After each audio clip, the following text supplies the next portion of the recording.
we're about to eat the food, and I notice my room is trashed. And then all of a sudden, he goes out and comes back in and starts hitting us and tells his girlfriend to go grab the bat. And I see her come in with the bat, and the first thing she does is hit me across my back. He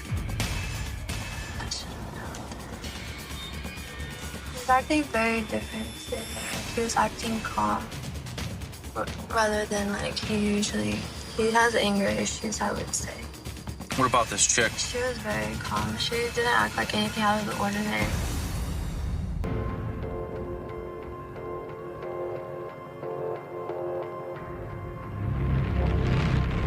I'm not sure if you know already, but he has previous criminal charges.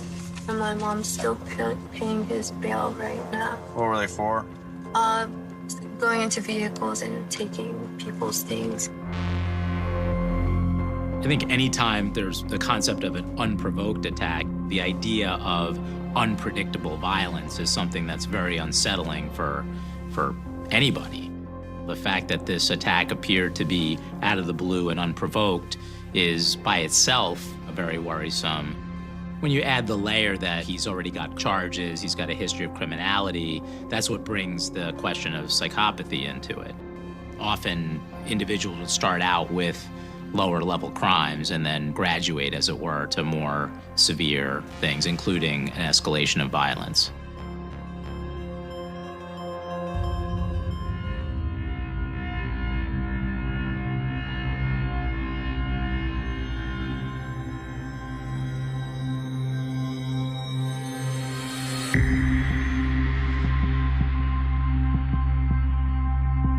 These individuals have been duct taped and dragged and beaten with blunt objects. There is a level of savagery here that's unexpected given the profile that these two individuals, Wendy and Randall Bjorge, of being people who were pillars of the community. There's a distinct odor of bleach that was meant to mask the smell of a corpse, right? It looked like that there was a party there. It's disturbing on its face because it shows again that whoever did this crime flaunted it. They wanted to take what was the Bjorges and use it for their own selves, and they wanted to dance on the graves of these two bodies.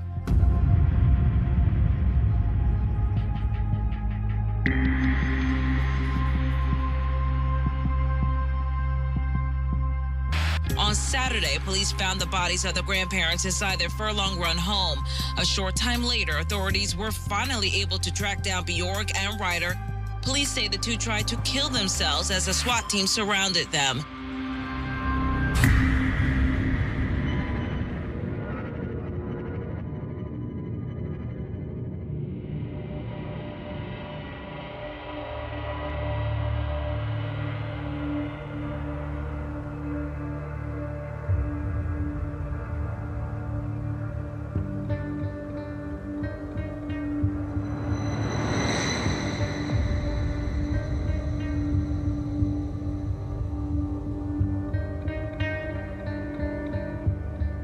Can you tell me, fill me up what's been going on? How you got here?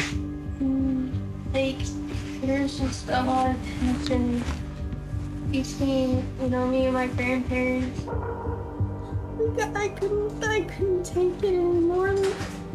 Like, I just hated my life, Like, I didn't know what to do. Like, my grandparents, like, I didn't know what to do with them. I didn't know what to do with my parents, and like school, everything just started like exploding, and then it just like created more explosions and like. So what we know about Cassie Bjorge here is that she's no stranger to law enforcement. She has a history of early behavior problems, running away for days at a time, not getting along with her mother, having the police called her house 31 times.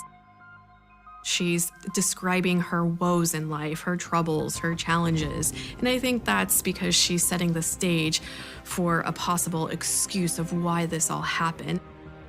She's just not taking any responsibility and creating a new narrative, which could possibly be a defense for her. Be honest about everything. Sweetie, be honest about everything. I think you know why I'm here. I wasn't the one who intentionally thought about doing that. How about doing what? Say it. Once you say it, it's out. Killing my grandparents.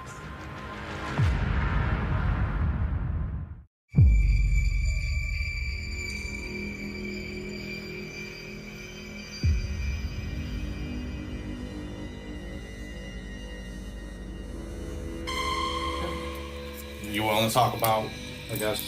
Yeah. What happened, starting from when you ran away, I guess? Is that the 31st? Do you remember, or 28th or something like that? I didn't really run away. My grandma kicked me out. What's interesting is that we see Cassie Bior's body language and even the range of emotion be very shallow. She's very conversational. She's very matter of fact. This is such a violent crime, violent offense. 2 people murdered, her grandparents at that, and she has really no emotion, no remorse about it. She's just so willing to talk about her story with officers, probably because she wants to have it heard.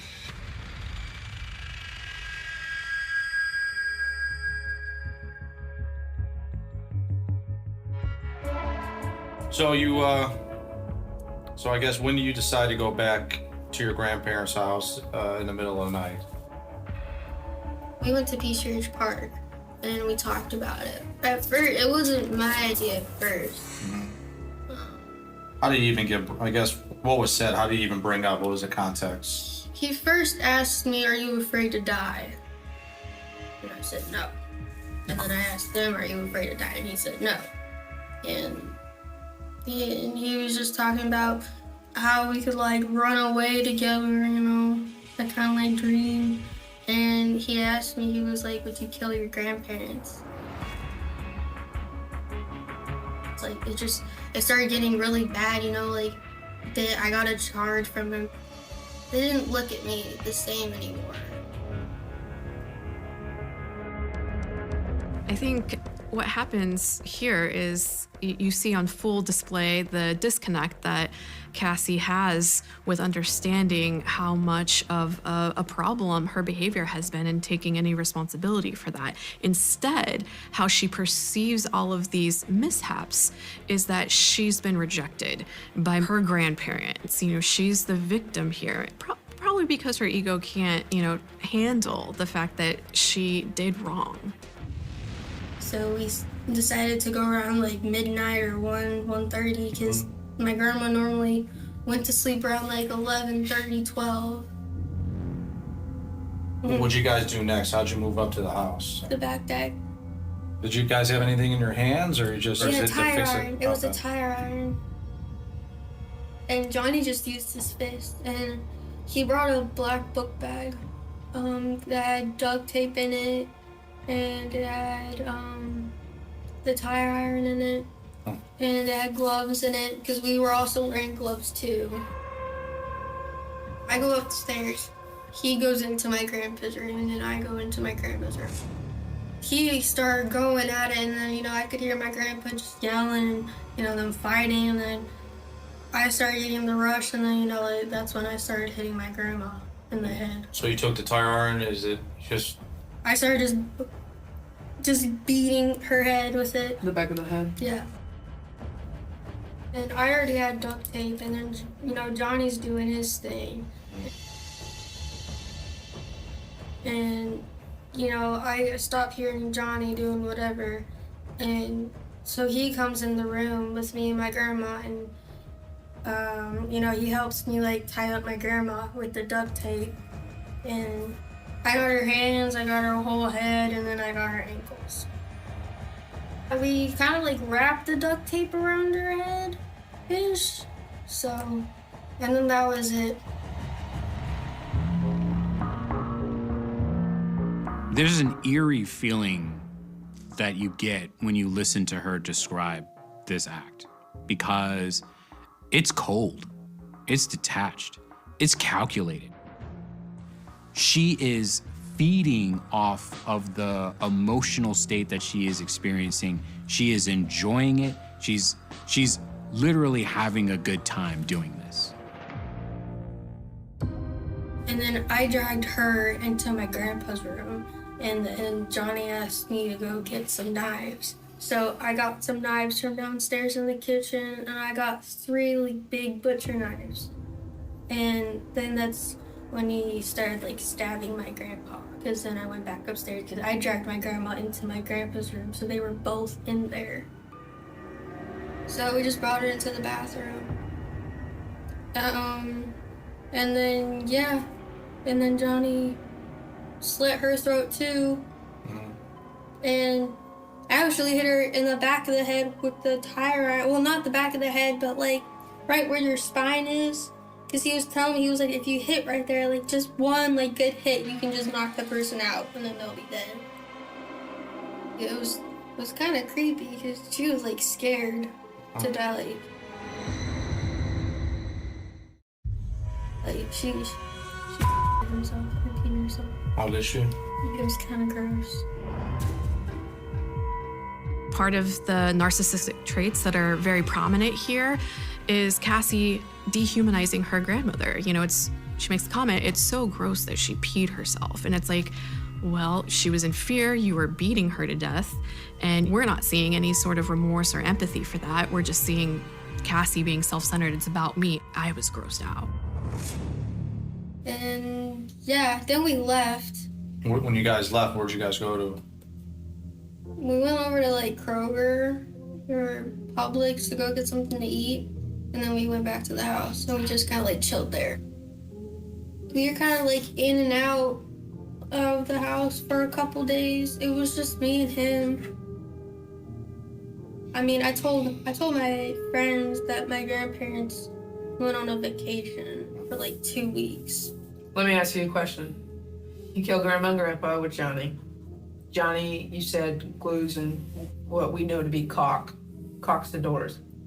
Was that immediately after, or was that before people came over?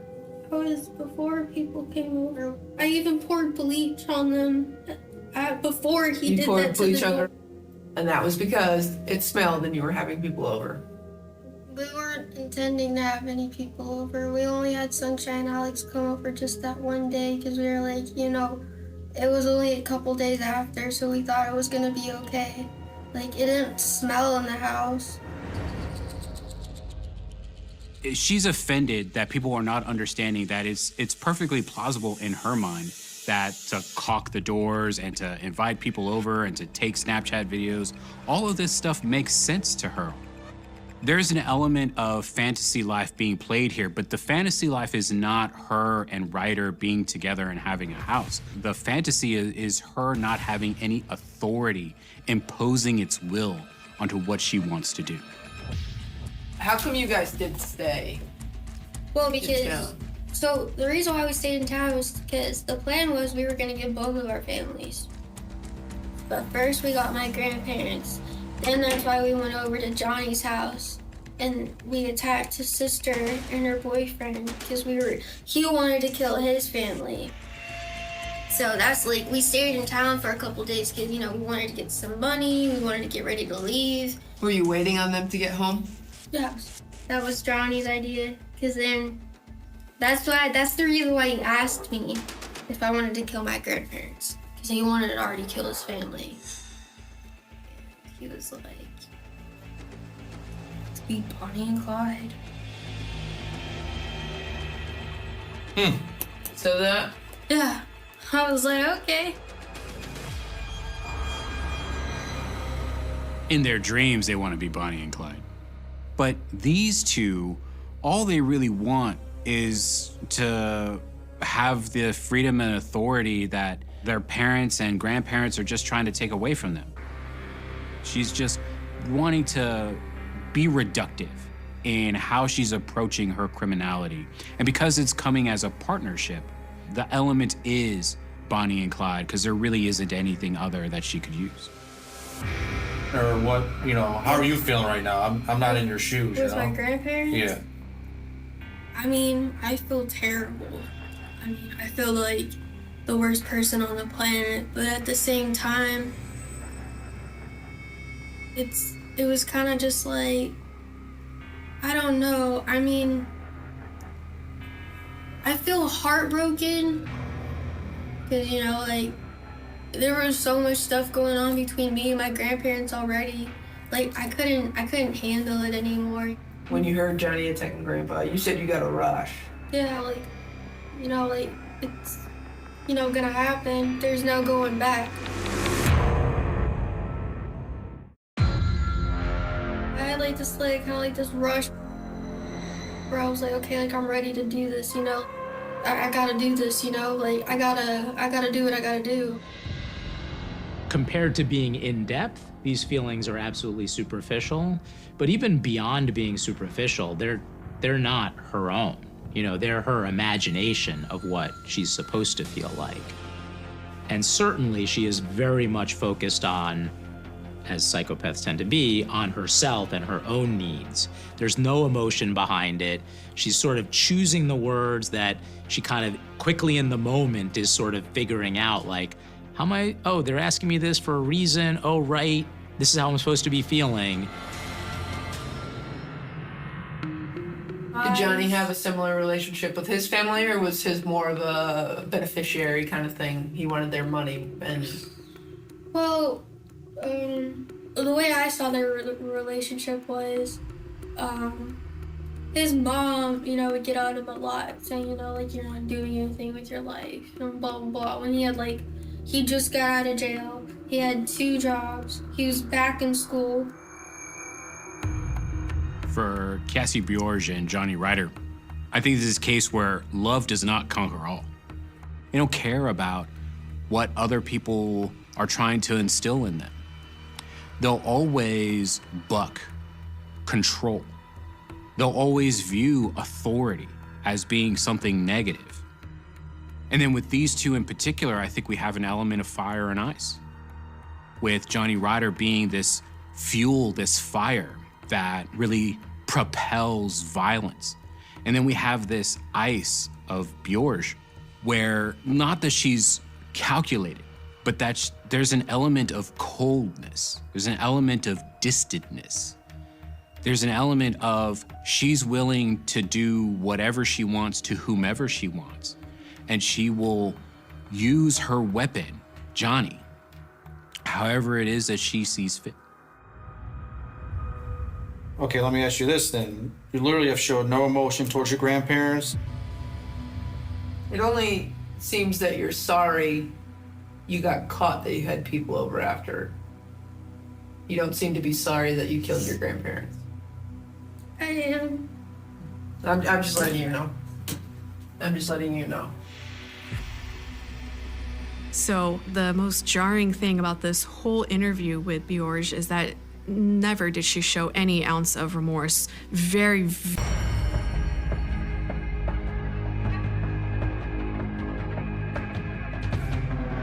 Sheriff Barber's office. Hi, my name is Valerie, and I work at a Dairy Queen. I'm the general manager out there. One of my employees did not show up for work this afternoon at 4 o'clock, which is totally uncharacteristic of her. I drove out by her house and went and knocked on the door, left her a note. She's not answering her phone, which is totally uncharacteristic.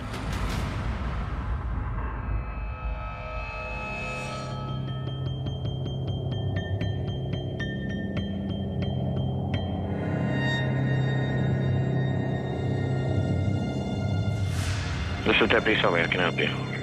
Yes, this is Valerie. I called in last night about Tina Herman being missing. I am out at her house now. I just went in her home because I'm so worried about her. There is blood everywhere.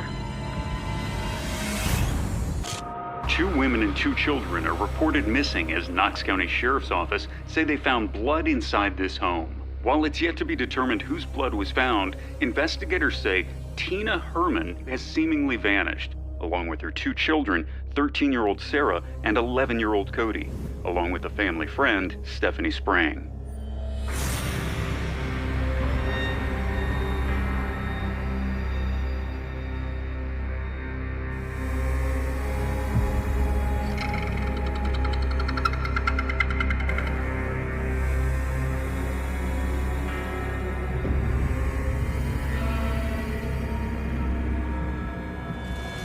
A big development in this missing persons case over the weekend, though. A 13-year-old girl who was also missing found alive yesterday. Police found 13-year-old Sarah Maynard yesterday, bound and gagged in the basement of this man, 30-year-old Matthew Hoffman. After getting a tip, SWAT team members moved in, rescuing the teen. A massive search underway of nearby woods and lake to find Sarah's mother, Tina Herman, her brother, Cody, and family friend, Stephanie Sprang. They are still out there missing. As far as Sarah, she was taken to a hospital where we're told she's in good condition.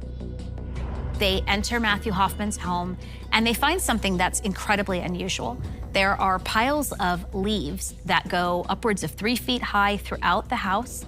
And most disturbingly and concerning, one of the 4 missing victims has now been found, thankfully alive, but she's been able to share quite a bit of information with law enforcement. She's talked about the fact that she's been repeatedly sexually abused and traumatized by Matthew Hoffman. No doubt law enforcement were preparing for a significantly violent human being, an impulsive human being, and also not being clear on how many victims, if any, are in Matthew Hoffman's custody and still alive.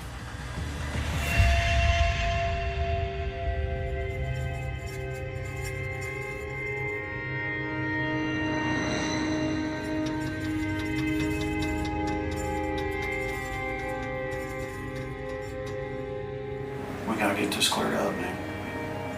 You know and I know. We need to get some closure here. Your mom said you was honest and cooperative. That's what she told him.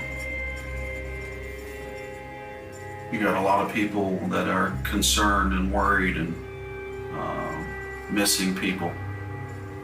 And we need to get that wrapped up, okay? Heart? Hurts? I don't understand sign language, man.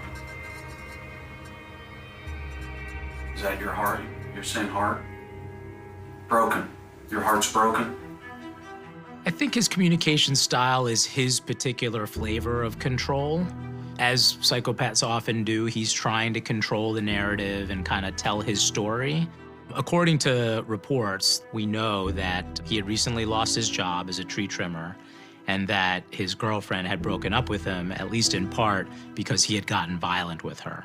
I think his pantomiming the broken heart is definitely an indicator of being connected to this recent rejection. It speaks to him not really taking responsibility for the situation and more so emphasizing this was something that was done to me. Allow him to go home. Stop trying to control everything. Stop trying to control everybody else.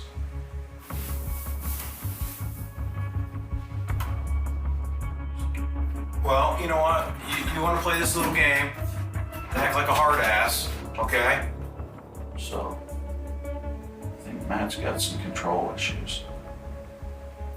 He likes to be in charge. He wants to be in command. The detectives are frustrated. They want to find these victims. All that's doing is serving to inflate his sense of ego. He holds all of the authority in this situation. And that seems to actually be something that's further empowering him. It's keeping him going, and it's potentially serving as stamina for him. I kind of look at it a little bit differently. I kind of look like this is a game to him. This whole thing's a game. He has such stern convictions to his willingness to wanting to dominate over these detectives, to his willingness to say, you know, I'm in control of this, that supersedes even his impulsivity. Every hour that goes by, they don't know if these victims need medical attention, if they're already dead. They are completely at the mercy of Matthew Hoffman. Matt, you're gonna do the right thing. We're gonna get up, we're gonna step out of here. Okay? You're gonna do the right thing for us. Okay? I have faith in you. You're gonna do it.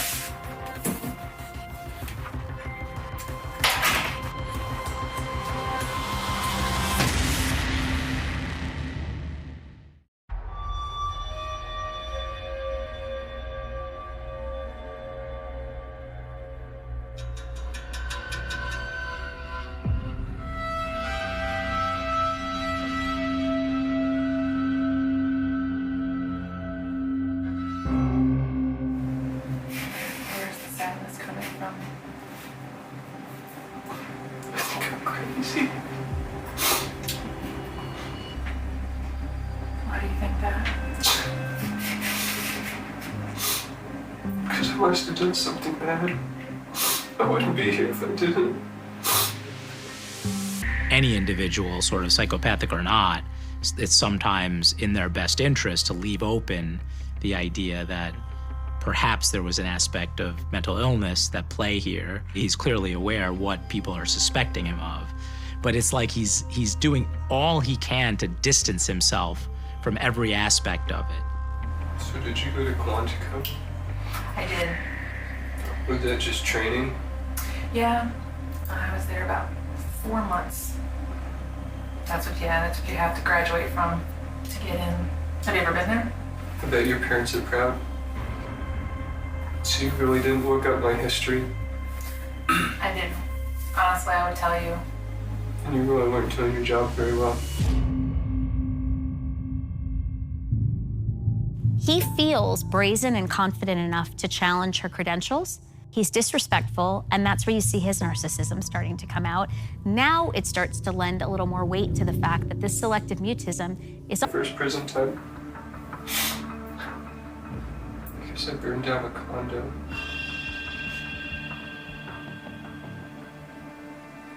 I did burn down a condo.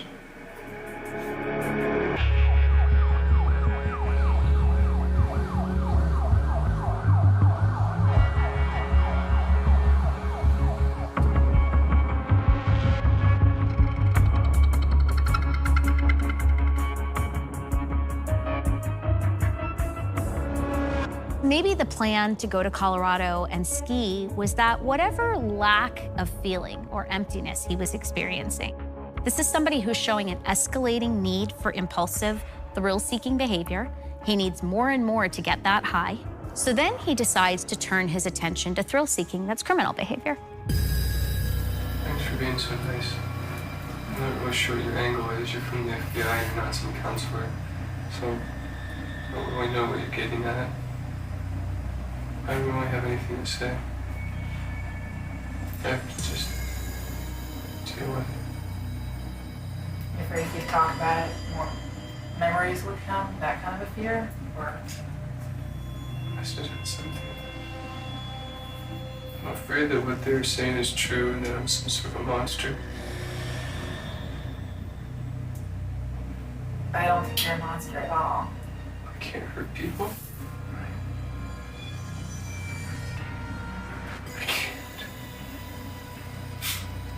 But people will forgive if you're honest and try to help as much as you can. This is too big for forgiveness. There was a girl locked up in my house. How could I be forgiven?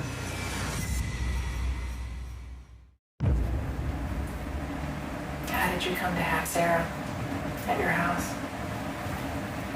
I heard her. I found her. Oh, where'd you find her? Tied up. Tied up where? My basement. I knew I had done something. What if I did? So it was just kind of figuring out what happened at that point. And what you can say to give her peace, give yourself peace. Peace. Hoffman's showing us some displays of what we might traditionally think of as emotions. He sounds like he's crying, he's sniffling, his voice is shaky. But if we dig beneath that surface, what we can't ignore is that this is Hoffman manipulating every single one of them. And he's getting the detective to collude with this idea that, no, you're not a monster, you're misunderstood. He's not showing any concern for that 13-year-old victim. Do you remember going to the store and getting the tarps? I remember buying an orange shirt. That's what I got from Walmart. I think I'm just not consciously blocking it out.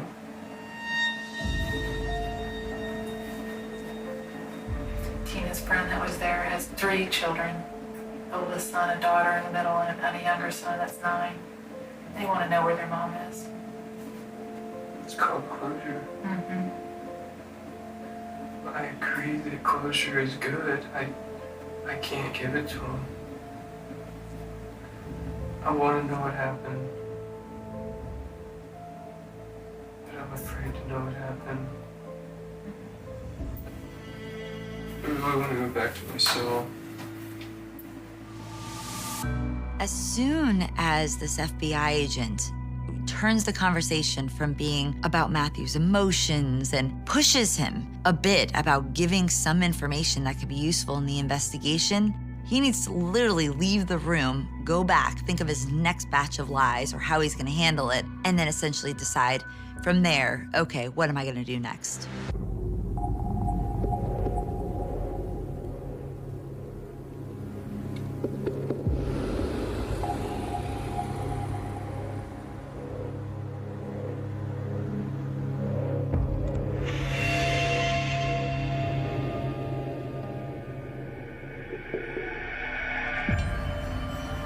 Hear any of our conversation? No.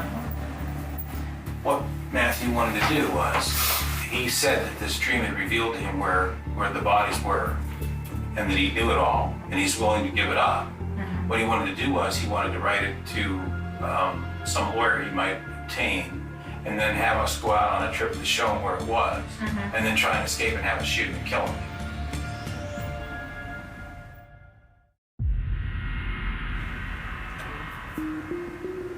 I just wanted to end. That comes from holding all this inside. The guilt, the shame. It was a dream. I just saw a really horrific scene in the garbage can. And just these past few days and all the stress, feeling that I'm involved. I was just trying to make a point to the end. Psychopaths tend to view things in terms of transactions because they don't have any other type of connections or emotions. So the only currency they really understand is, well, there's something in it for me. And so you see that on display right here, where he's finally willing to give up information, but only under the condition that he gets something that he wants. You know, I know you think this is all some game, but I'm about the straightest guy I've ever known that does these types of interviews. Okay. Okay. People will think I'm a monster. I'm a monster. If I've done what you guys said I've done, then I'm a monster.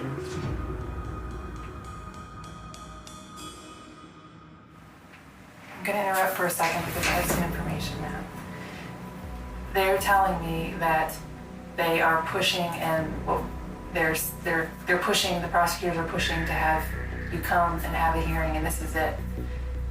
This is your last chance to talk to us, literally. It's really not in my best interest to talk without a lawyer. It's your best interest. That's gonna be the best thing for you, but we have to stop. So why do you have to stop? They're telling us that we have to stop.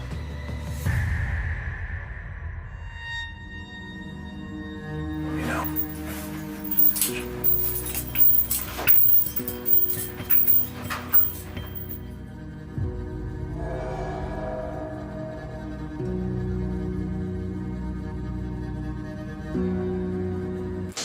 The case is closed after a man admitted he murdered 3 people in Knox County. The bodies of Tina Herman, her son Cody Maynard, and neighbor Stephanie Sprang were found inside a hollowed-out tree. This morning, Matthew Hoffman admitted to killing them and attacking a 13-year-old girl.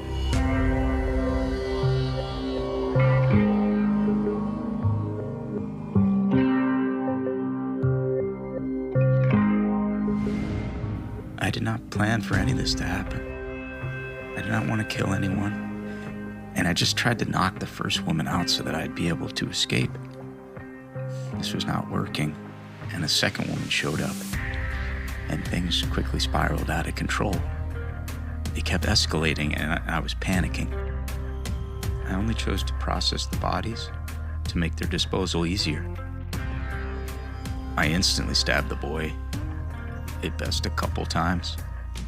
I saw the girl was not on the phone, and I could not bring myself to kill. I bound her hands, pillowcase over her head, and let her into the garage. This letter that is wrought with details, but also minimizations and a lack of really willingness to take deep responsibility. Matthew Hoffman has complete detachment from the impact of that reality, the significance of his crimes, and you don't hear any deep remorse, any real remorse. You hear nothing but, I did what I had to do because the circumstances kept changing. I tried to comfort her and told her everything would be fine. I made her a bed out of leaves, covered it with blankets, and placed her onto the bed. She liked the bed, and it was extremely comfy. I would not have hurt her. I could not hurt her. What happened to Sarah, I don't even think he views as being that bad because he thinks he treated her very well. I think he even thinks that she saw some great things in him. That's a lot of times what narcissists believe. Well, they think highly of themselves, so why would somebody else not? So I think that he really bifurcated this crime into two elements. And in one way, he thinks he did really nothing wrong to Sarah.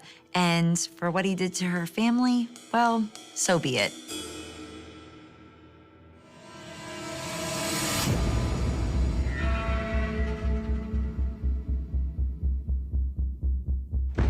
"30-year-old Matthew Hoffman entered the courtroom." The road was empty, the kind of empty that makes sound feel louder than it should. Tires hissing against wet asphalt, headlights cutting a narrow tunnel through the Illinois night. And in the passenger seat a woman stared out the window thinking about nothing in particular, unaware that this stretch of highway would one day be whispered about in police briefings, in late-night radio shows, in cold case forums where strangers tried to stitch together a story that never seemed to close. It was 1990, a year before cell phones would start recording memories for us, before dash cams, before everything became evidence. And when she failed to come home, the first headline hit the local paper like a blunt object. Young woman missing after routine drive, family fears the worst. There was no blood, no broken glass, no scream anyone could swear they heard. Just a car found hours later on the shoulder, engine cold, driver's door closed, purse still inside, as if she had simply stepped out for air and vanished into the dark. Illinois State Police marked it down as suspicious, neighbors called it unsettling, and within days the word that would cling to the case like a stain began circulating quietly at first, then louder until it was unavoidable. Cold case. The town was small, the kind of place where strangers stood out and everyone knew the rhythm of everyone else's lives. Where Friday nights meant high school lights and Sunday mornings meant church bells. And the idea that someone could disappear without a trace punched a hole straight through that sense of safety. The victim, 26 years old, reliable, punctual, not known for sudden trips or secret lives, had left her sister's house just after 9, telling her she'd be home in 40 minutes, and those 40 minutes stretched into hours, then into a dawn filled with flashing lights and officers walking the roadside with flashlights pointed down, hoping for something, anything. They cataloged tire marks that could belong to anyone, footprints washed thin by rain, and a single cigarette butt crushed into the gravel, its filter soggy and useless, a detail that would be photographed, bagged, and later argued over endlessly. Was it hers? She didn't smoke. Was it left by a passerby? Or was it the only physical whisper left by someone who knew exactly what they were doing? The first press conference was tense, clipped, full of phrases like ongoing investigation and no reason to believe the public is in danger. But behind the podium detectives already felt the ground slipping. There were no witnesses who saw her pulled over. No calls reporting a struggle. No surveillance cameras to rewind. The highway patrol officer who had driven that stretch earlier in the evening remembered nothing unusual. No stopped vehicles, no woman standing alone. Friends were questioned, co-workers too. Ex-boyfriends looked at through narrowed eyes, but every lead collapsed under scrutiny. She had no enemies, no known debts, no double life waiting to be uncovered. What remained was the road, the silence, and a car that told no story. Weeks turned into months and the case cooled in the way these stories always do. Not with a single moment of failure but with a slow draining of urgency, resources redirected, calls slowing, tips drying up, until the file was boxed and labeled not closed, just waiting. The community never forgot, though. Parents drove their teenagers home at night. Gas station clerks watched customers more carefully. The phrase Illinois 1990 cold case began to appear in hushed conversations, in anniversary articles that asked the same questions without new answers, and in the minds of the family, who replayed that last goodbye endlessly, searching for a detail they might have missed, a tone of voice, a pause, anything that could explain how someone could vanish between one porch light and another. Then, years later, long after the missing posters had faded and the case had become a cautionary tale told to newcomers, something shifted. Not loudly, not with sirens or breaking news banners, but quietly, during a routine traffic stop that no one at the time thought would matter. A car pulled over for a broken taillight. A driver nervous in a way that didn't match the violation. A name run through a system far more advanced than the one detectives had in 1990. Flags appearing where there had once been none. It didn't solve anything, not yet, but it cracked the door open just enough for cold air to rush back in, for old files to be pulled, for a detective to stare at a photograph taken decades earlier and feel that familiar chill, the sense that the story wasn't finished, that the road had not yet given up its secrets. Back in 1990, no one could have imagined that the key might arrive wrapped in something so ordinary. A stop so forgettable it barely made the nightly log, and that was the cruel poetry of it all. The case had begun in silence, and it waited in silence, stretching across years, across changes in technology and personnel, across a town that aged and moved on while one question remained frozen in time. What happened on that road in that narrow window when the world wasn't watching, and why did the answer refuse to surface, lingering just out of reach, like headlights disappearing around a bend, leaving only darkness behind? The traffic stop itself was unremarkable, logged with the mechanical precision officers rely on to survive long nights, date, time, location, a broken taillight flickering red against the dark, a driver pulled to the shoulder with hands tight on the wheel, eyes darting to the mirror more often than necessary, and when the name was entered into the system it didn't trigger alarms, not yet, but it lingered, resurfacing weeks later when a detective, buried under routine reviews, noticed the overlap, a vehicle registered in Illinois, a man who had lived less than 20 miles from the stretch of highway where the woman disappeared in 1990, a man who back then would have been in his early 30s, physically capable, mobile, forgettable enough to blend into the background of a small town that trusted its own. It wasn't evidence, not the kind that could stand up in court, but it was a thread, and in cold cases threads are oxygen.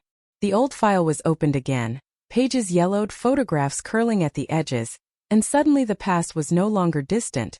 It was heavy, present, demanding attention.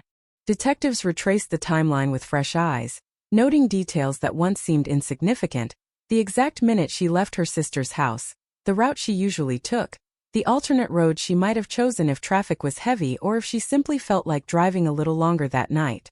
Weather reports were pulled, rain confirmed, light but steady, enough to wash away footprints, enough to blur tire impressions, enough to gift whoever did this a clean slate. They re-examined the cigarette but found near the car, long ago deemed useless, but now technology promised answers where there had once been only guesses. DNA testing was ordered, not with optimism but with obligation, because cold cases teach you not to expect miracles, only incremental progress, and when the results came back inconclusive, a mixture of profiles degraded by time, it felt like history repeating itself, another door closing quietly. The man from the traffic stop was brought in for a conversation, informal, friendly, the kind that leaves no mark on a record, and he didn't resist, didn't lawyer up immediately, didn't show visible fear, just mild irritation at being asked about something so old. He claimed he didn't remember her, didn't remember that night, didn't remember much of 1990 at all, a common refrain, believable in its vagueness, infuriating in its convenience. His alibi was thin but not non-existent, a friend who recalled them working late on a project, a bar receipt from earlier in the evening, nothing that placed him definitively elsewhere at the exact moment she vanished. It wasn't enough to hold him, but it was enough to keep him on a list that had been too short for too long. As word leaked that the Illinois 1990 cold case was active again, the community stirred, memories resurfaced, people who had been teenagers then now middle-aged, suddenly remembering odd moments, a car parked where it didn't belong, a man seen at a gas station buying cigarettes late at night, a scream that might have been laughter, might have been something else entirely. Tips came in, messy, contradictory, emotionally charged, and detectives learned again the exhausting art of separating hope from noise. One caller insisted she'd seen the victim arguing with a man weeks before she disappeared. Another swore she'd heard rumors of police involvement, whispers that had never been substantiated but never fully died either. Every tip was logged, every name cross-checked, because cold cases don't give you the luxury of dismissal. The family watched all of this from a distance, cautious, wounded by years of false starts, of reporters calling on anniversaries only to vanish again. But this time felt different, heavier, as if the past had finally caught up with the present. They agreed to new interviews, their voices steadier than anyone had the right to expect, describing her laugh, her habits, the way she always called when she arrived somewhere safely, a small detail that now echoed like a warning that had gone unanswered. They visited the roadside where the car was found, now altered by years of construction, widened lanes, new signage, but still recognizable, still oppressive, the air thick with what-ifs. Detectives followed the suspects' movements in 1990 as best they could reconstruct them. Employment records, addresses, vehicle registrations, a paper trail riddled with gaps, because back then nobody imagined these details would matter decades later. They learned he'd owned a similar model car to one reportedly seen driving slowly past the stranded vehicle that night. A detail from an early witness statement that had been buried under stronger leads at the time. They learned he had a minor criminal history, nothing violent, nothing that would have raised alarms, but patterns began to form, subtle, unsettling, a comfort with the margins of legality, a willingness to push boundaries without drawing attention. Still, nothing concrete surfaced, no confession, no physical evidence tying him directly to the disappearance, and the case hovered in that familiar limbo, active but fragile, a house of cards built on inference and instinct. Investigators debated internally, some convinced they were circling the truth, others wary of confirmation bias, of seeing patterns where none existed simply because they wanted resolution so badly. Cold cases have a way of testing faith, not just in suspects, but in the process itself, in whether patience and persistence can truly resurrect answers buried by time. The road, meanwhile, remained unchanged in its indifference, cars passing daily over the spot where the car once sat, drivers unaware of the history beneath their tires. For some, that was the most unsettling part. The idea that life continues uninterrupted over the unresolved, that mysteries can coexist with routine unseen. The routine traffic stop that had reignited the investigation became a symbol, proof that answers can hide in plain sight, waiting for the right moment, the right system, the right person to notice a connection that once seemed meaningless. As months passed without a breakthrough, pressure mounted, media interest flared and faded, and the question lingered heavier than before. Had the stop truly changed everything? Or was it another cruel coincidence? Another moment of hope destined to cool into disappointment? Detectives pressed on because stopping meant letting the silence win.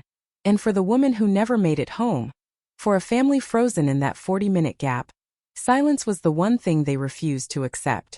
The cold case wasn't solved, not yet, but it was awake, restless, its edges sharper than they'd been in decades, and somewhere in the distance, beyond what evidence could currently reach, the truth waited, patient, unmoved by time, certain that sooner or later, someone would come close enough to hear it breathe. The renewed investigation dug deeper, not forward, because cold cases don't move in straight lines. They spiral, pulling detectives back into forgotten corners where small details waited like landmines. Old witness statements were reread, not for what they said, but for what they hesitated around, the pauses, the contradictions, the sentences that trailed off into uncertainty. One report stood out, a gas station attendant who had worked the late shift near the highway that night. A man who had mentioned a woman standing by a car, hazard lights blinking, and another vehicle idling nearby, engine running, driver unseen. At the time it was written off as coincidence, a common roadside interaction, but now it glowed with new significance. The attendant had never been recontacted after moving out of state, his statement filed and forgotten. Finding him took weeks, but when they did, his voice cracked over the phone as if the memory had been waiting for permission to resurface. He described the scene again, adding details he hadn't thought mattered then. The way the second car lingered too long, the sense that something was off, a feeling he'd carried for years without knowing why. Detectives drove the route again, late at night, recreating the conditions as closely as possible. Rain simulated in their minds, traffic sparse, visibility limited. They noted blind spots where a struggle could happen unseen, stretches where a stopped car would be briefly hidden from passing headlights, and it became easier to imagine how quickly everything could have gone wrong. The theory shifted subtly, From a random disappearance to an opportunistic encounter, someone noticing a vulnerable moment and acting before doubt could intervene. It wasn't comforting, but it was plausible, and plausibility is currency in an investigation starved of facts. Attention returned to the suspect from the traffic stop, his history re-examined with sharper focus. Former co-workers were contacted, some reluctant, others eager to talk after years of silence. A pattern emerged, not of overt violence but of unsettling behavior, an intensity that made people uncomfortable, a tendency to insert himself into situations that weren't his concern. One coworker recalled him boasting about knowing back roads better than anyone else, about shortcuts that let you disappear from the main highways in seconds. Another remembered a comment made after the disappearance hit the news, something about how easy it would be to make someone vanish out there. A joke delivered with a laugh that didn't quite reach his eyes. At the time, no one thought to report it. Now it felt like a confession disguised as bravado. The investigation expanded outward, mapping every known associate, every vehicle he had access to in 1990, every address he'd stayed at, and slowly, a geography of opportunity took shape. There was a property owned by a relative, secluded, rarely visited, less than a mile from the highway, a place that had never been searched because no one had known to look. Ground-penetrating radar was brought in decades too late, soil disturbed and reset by time, results ambiguous, shapes that could be natural, could be something else entirely.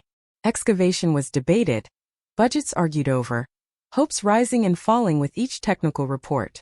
Nothing definitive surfaced, but the absence itself became heavy, another near answer slipping through their fingers. Media coverage intensified, headlines reviving the phrase Illinois 1990 cold case with a tone that suggested resolution was imminent, and that pressure changed the atmosphere. Detectives felt eyes on every move, families braced for disappointment, and the suspect grew more guarded, declining further interviews, retaining counsel, his silence loud in its timing. It wasn't proof, but it was telling, and in the court of public opinion it shifted the narrative. Online forums dissected his past, amateur sleuths drawing conclusions that law enforcement couldn't officially endorse, rumors spreading faster than facts, complicating an already fragile process. Then came a setback that cut deeper than expected. A piece of evidence long thought preserved was discovered to have been mishandled years earlier, its chain of custody compromised, rendering it unusable. The revelation hit the team like a physical blow, confirmation that time doesn't just hide answers, it actively erodes them. Frustration bled into exhaustion, tempers flared, and for a moment it felt as though the case might slip back into dormancy. Another burst of activity ending in silence. But cold cases have a strange gravity, pulling people back even when logic says to let go. A junior detective, new to the department, volunteered to review the case from scratch, unburdened by old assumptions. She noticed something small, almost embarrassing in its simplicity, a discrepancy in the original timeline that everyone had accepted without question. The car had been found at a specific mile marker, but early reports differed on the exact time it was first spotted by passing motorists. That gap, barely 10 minutes, suggested the vehicle may have been moved, repositioned to appear abandoned rather than disabled. It was a subtle shift, but it reframed everything, implying intent, planning, and familiarity with the area. The idea rippled through the team, reigniting debates, redrawing maps, reconsidering witness statements through this new lens. If the car had been moved, then the point of contact wasn't where they'd assumed, and that opened new ground, both literally and figuratively. Searches were expanded, old tips revisited, and suddenly the investigation felt alive again, not closer to an answer, but closer to the right questions. For the family, this oscillation between hope and despair was nothing new, but it never grew easier. They watched from the sidelines as professionals argued over minutes and mile markers, knowing that somewhere within those details lay the truth of what happened to someone they loved. They spoke of closure, but what they wanted was clarity, a narrative that made sense of the chaos, even if it hurt. As the year drew on, the case remained unresolved, suspended between past and present, fueled by a routine traffic stop that had changed the trajectory without delivering resolution. The road still stretched on, indifferent, and the mystery clung to it like fog, thickening as night fell. The cold case was no longer asleep, but it was far from solved, and with every step closer, the shadows seemed to deepen, reminding everyone involved that some answers don't surface easily, and some truths resist being uncovered, no matter how fiercely they are pursued. Momentum can be deceptive in a cold case, because just when the investigation feels like it's accelerating, the ground can drop away without warning. After the timeline discrepancy was identified, detectives began chasing the implications with renewed urgency, revisiting locations that had been dismissed decades earlier, walking through overgrown ditches and tree lines that had once been open fields, trying to imagine the landscape as it was in 1990, before time and weather softened the edges.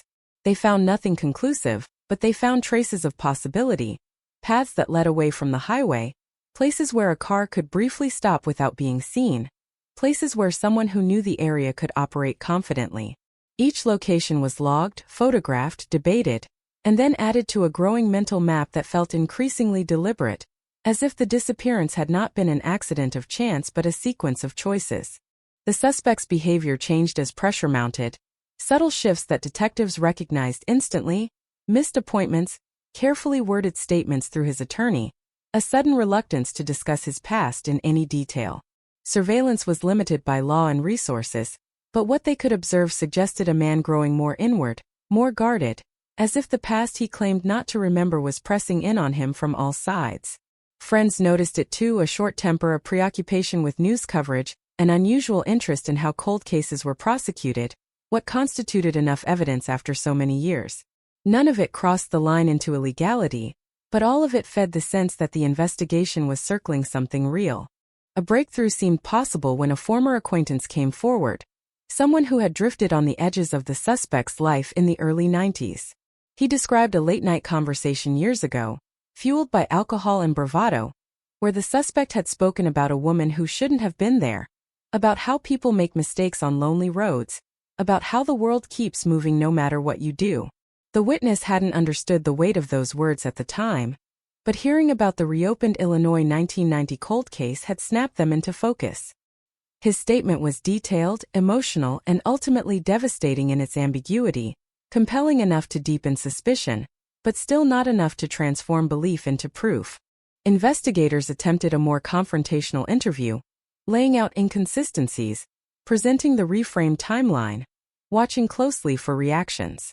The suspect listened, expression carefully neutral, then responded with practiced calm, dismissing the new theories as speculation, coincidence, the product of people desperate for answers. He denied knowing the victim, denied being near the highway that night, denied the conversations attributed to him, and without physical evidence to contradict him, the interview ended as so many others had, unresolved, heavy with what could not be said aloud. Behind the scenes, tension grew between agencies, disagreements over strategy, over whether to push harder on a suspect who might be guilty but could never be charged, or to widen the net again, risking dilution of focus. Cold cases thrive on persistence but die by indecision, and this one hovered on that knife's edge. Funding cycles loomed, and with them the threat that renewed attention could once again fade into bureaucratic silence. The community felt the strain too. Every new article, every televised segment reopened old wounds, reigniting fear and anger in equal measure. Some residents welcomed the scrutiny, believing sunlight was the only way to force the truth out. Others resented it, tired of their town being defined by a mystery that refused to die. For those who had lived there in 1990, the past felt closer than ever, not as memory, but as unfinished business.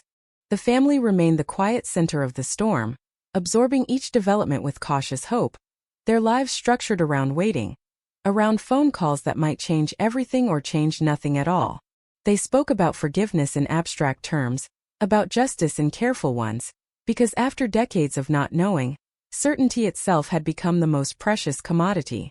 As the investigation pushed on, another unsettling possibility emerged, raised quietly at first, then more openly as evidence continued to elude them. What if the routine traffic stop that reignited the case had pointed them not to the perpetrator, but merely to a mirror, reflecting their own assumptions back at them? What if the truth lay not with the most obvious suspect, but in a direction no one had seriously considered, buried beneath years of misplaced focus? It was a question no one wanted to ask, but one that hovered nonetheless, threatening to unravel months of work. The road remained unchanged, traffic flowing night after night, past a history most drivers would never know. And somewhere between what had been proven and what was merely suspected, the Illinois 1990 cold case lingered, its grip tightening, its mystery deepening, reminding everyone involved that in some stories, the closer you get to the center, the darker and more disorienting it becomes. The investigation reached a point where certainty felt like an illusion, and yet stopping was not an option because cold cases don't end when evidence runs thin, they end when people do.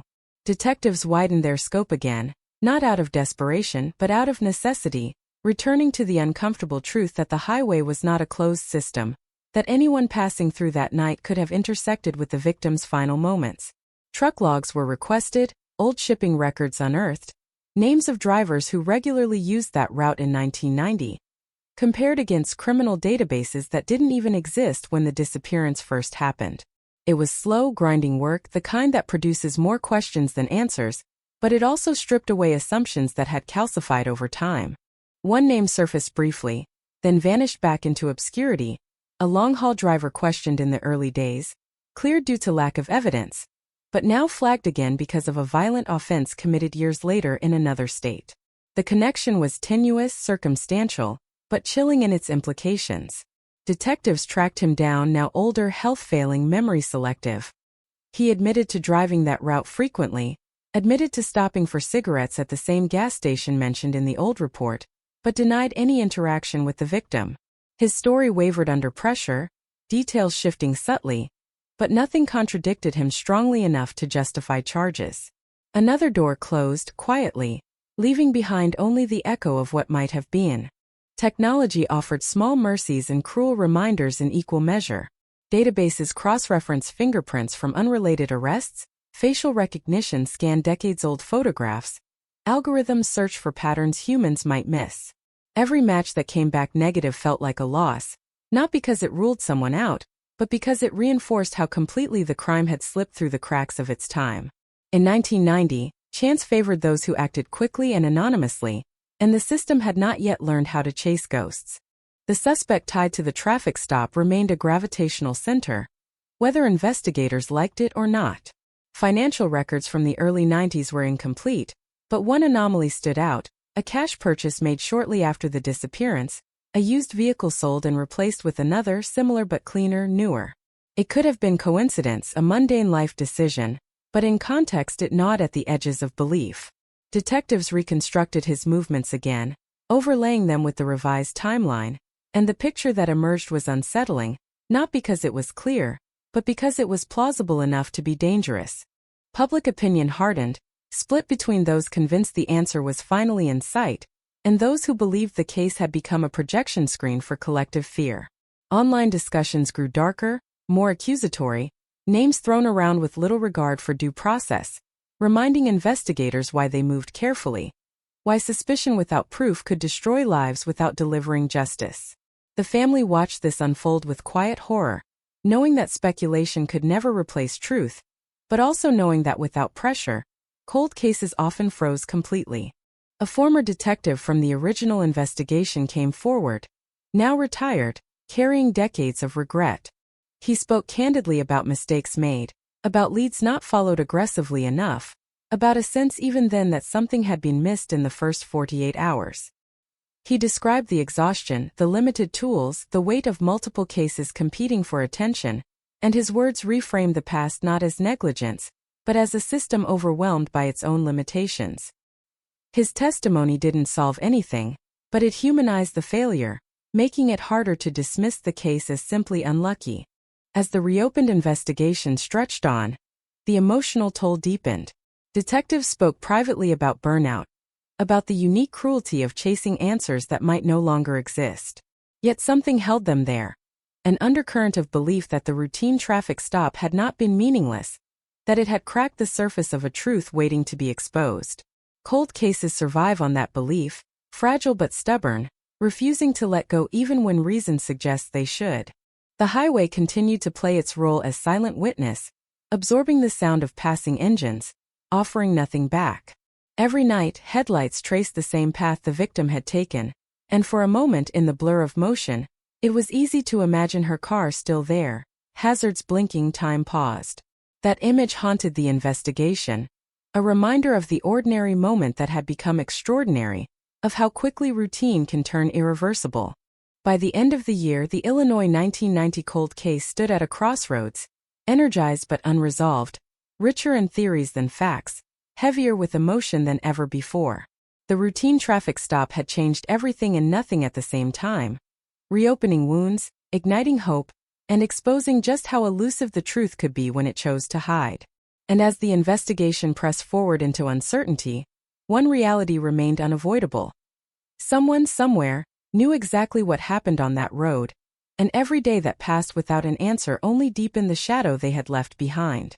Time began to work against the investigation in new ways, not by erasing evidence, but by wearing down the people still searching for it. Leads thinned, meetings grew quieter, and yet the case refused to settle back into dormancy, because every so often something surfaced that disturbed the calm just enough to keep it alive. A box of old tips, long ignored because they were handwritten, incomplete, or dismissed as unreliable, was digitized and reread line by line, and buried among them was a message that hadn't aged well, a note from an anonymous caller claiming knowledge of a pullover that wasn't police, a car with lights that looked official enough to make someone stop without question. In 1990 it had sounded like paranoia. Now it landed differently, especially when paired with reports from neighboring states of similar tactics, used by offenders in later years. The idea that the victim may have believed she was being stopped by authority sent a chill through the room. It explained the closed door, the intact purse, the lack of struggle at the car itself. It suggested compliance, trust exploited in seconds. Detectives revisited records of impersonation cases from the era, scanning for overlaps, for men who owned vehicles resembling unmarked patrol cars, for equipment purchased quietly, flashers, radios, badges bought and sold without scrutiny. It was a long shot, but cold cases are built on long shots, and this one fit too neatly to ignore. Attention returned again to the suspect linked to the traffic stop, because he had once worked a job that gave him access to equipment, nothing official, nothing illegal, but enough to blur lines in the dark. When questioned years ago, this detail had been brushed aside. Now it felt heavier, loaded with implication. Detectives pressed harder, requesting consent searches he declined, seeking warrants they couldn't quite justify. The law, unyielding and necessary, became both shield and obstacle, protecting rights while denying answers. A new interview with the gas station attendant added weight to the theory. He recalled now that the second vehicle's lights had seemed odd, not bright headlights, but a low, pulsing glow, something he hadn't had words for at the time. Memory is a fragile instrument, susceptible to suggestion, and detectives were careful not to lead him, but the consistency of his description with the anonymous tip was unsettling. Two imperfect recollections, separated by decades, converging on the same unsettling image. The media seized on the possibility, headlines speculating about a fake traffic stop, about a predator hiding behind authority, and the community reacted with visceral anger. Calls flooded in, some helpful, many emotional, a few clearly driven by fear rather than fact. Among them was a woman who said she'd been pulled over on that same stretch of road months after the disappearance by a man who wasn't police, who fled when she questioned him. She'd reported it then, she said, but nothing had come of it. Her report was found, buried under unrelated files, another reminder of how close answers can come to the surface before sinking again. Detectives attempted to reconstruct that later incident, but the trail was cold, the suspect never identified, the description vague. Still, it reinforced the idea that the highway had been a hunting ground not just once but potentially more than once. The implications were heavy, suggesting not an isolated tragedy, but a pattern narrowly missed, a danger unrecognized until it was too late. Internally, the team argued again, this time over whether to reframe the entire case publicly, to acknowledge the new theory and risk inflaming speculation, or to keep it contained, building quietly toward something actionable. The family was consulted, their consent sought before any major shift, and they listened in silence, absorbing the idea that their loved one's last moments might have been shaped by deception rather than chance. It was a brutal possibility, but one that, paradoxically, brought clarity because it made sense of the senseless. As the months dragged on, the suspect's past was scrutinized with relentless focus. Old acquaintances were interviewed again, asked not just what he'd done but what he'd owned, what he'd bragged about, what details had seemed insignificant at the time. One recalled him mentioning lights, joking about how easy it would be to get someone to stop. Another dismissed it as fantasy, a man talking big. In the echo chamber of a reopened cold case, such memories took on new weight, even as investigators reminded themselves how unreliable they could be. The routine traffic stop that had reignited everything now felt like a cruel irony, a legitimate exercise of authority brushing against the shadow of its imitation. It was that contrast that haunted the case, the thin line between safety and danger, between trust and betrayal, drawn on a dark stretch of Illinois road.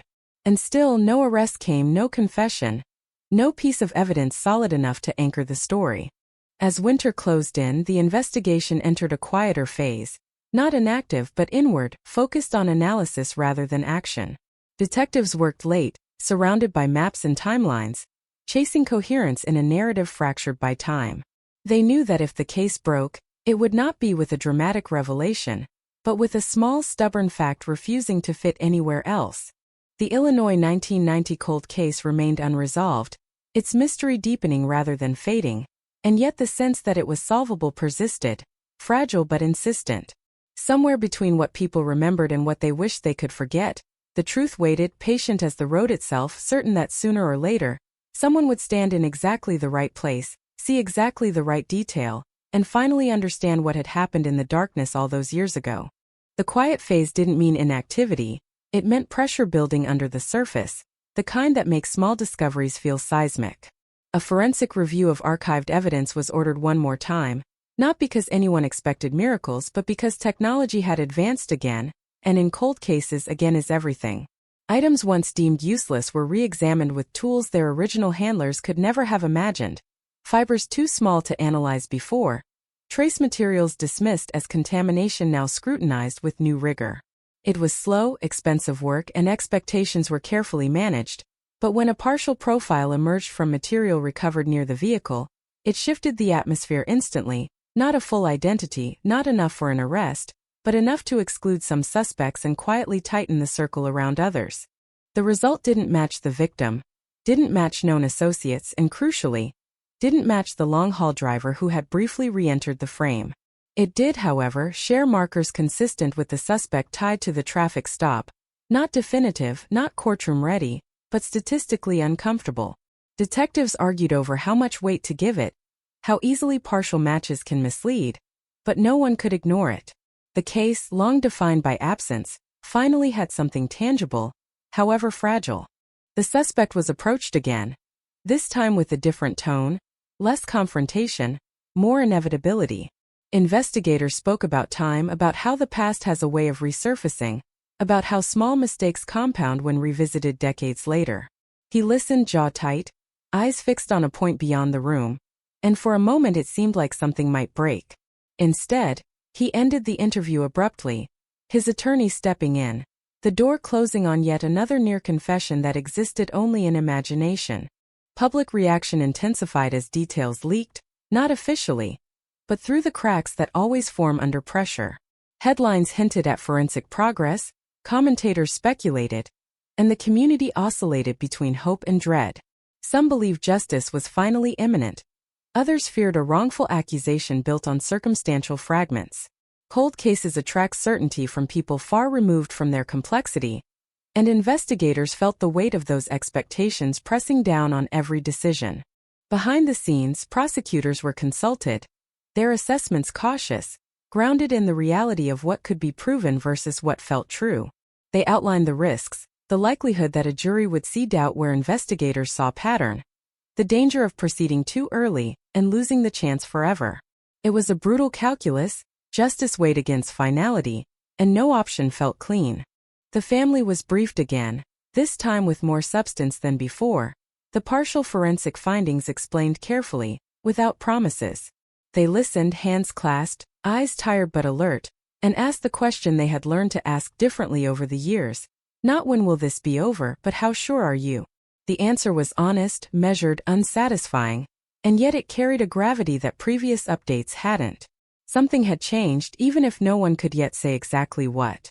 Investigators revisited the idea of the false traffic stop with renewed focus, mapping reported incidents against the suspect's known movements, building a timeline that suggested opportunity if not certainty. They reconstructed scenarios, imagining the moment trust was exploited, the speed with which control could be established, the precision required to leave so little behind. It was uncomfortable work, forcing them to inhabit the mindset of someone who planned, who understood human behavior well enough to manipulate it in seconds. As winter thawed into spring, an unexpected development arrived from an entirely different direction. A tip came in from another state, not connected by geography but by method. A retired officer reported a case from the early 90s with unsettling similarities. A woman stopped on a rural road, approached by a man posing as authority, narrowly escaping when she demanded identification. The suspect in that case had never been found, but the description, vague as it was, overlapped just enough to send a ripple through the room. Files were exchanged, memories compared, and suddenly the Illinois case felt less isolated, part of a pattern that had never been fully recognized. The implication was staggering, suggesting the disappearance might not have been an anomaly, but part of a series interrupted by chance, by resistance, by luck. It reframed the stakes, turning a single unresolved tragedy into a warning missed, a threat that might have moved on when scrutiny grew too intense. Detectives felt a renewed urgency, not just to solve what happened, but to understand it fully, to ensure it couldn't happen again unseen.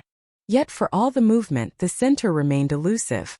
The suspect maintained his silence, the evidence refused to coalesce into something solid, and the case hovered in that agonizing space between knowing and proving.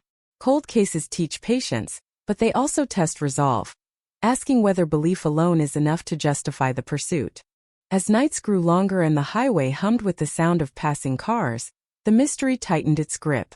The Illinois 1990 cold case was no longer just about what happened on a single night, but about how easily ordinary moments can be weaponized, how trust can be turned into a trap, and how time, far from healing all wounds, can sharpen them, leaving behind a question that refuses to fade, no matter how many years pass without an answer. The investigation entered a phase where every decision carried weight, because there were fewer moves left to make, and each one could either bring the truth into the open or bury it forever.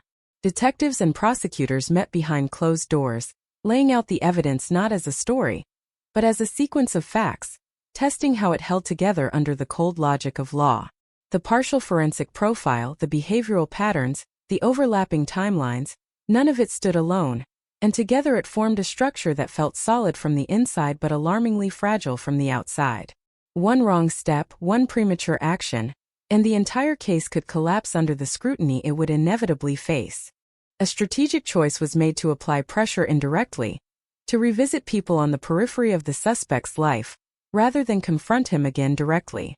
Former partners, relatives, acquaintances who had drifted away over the years were contacted, their memories stirred, their loyalties tested.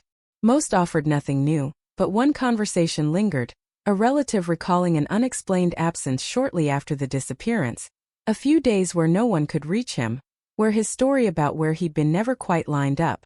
It wasn't evidence, but it was context, and context mattered when everything else was thin. Investigators also took a hard look at themselves, questioning whether they had been too anchored to the suspect because of the traffic stop that reignited the case. They reopened the possibility that the stop had been coincidence, a narrative hook that felt meaningful because it was dramatic.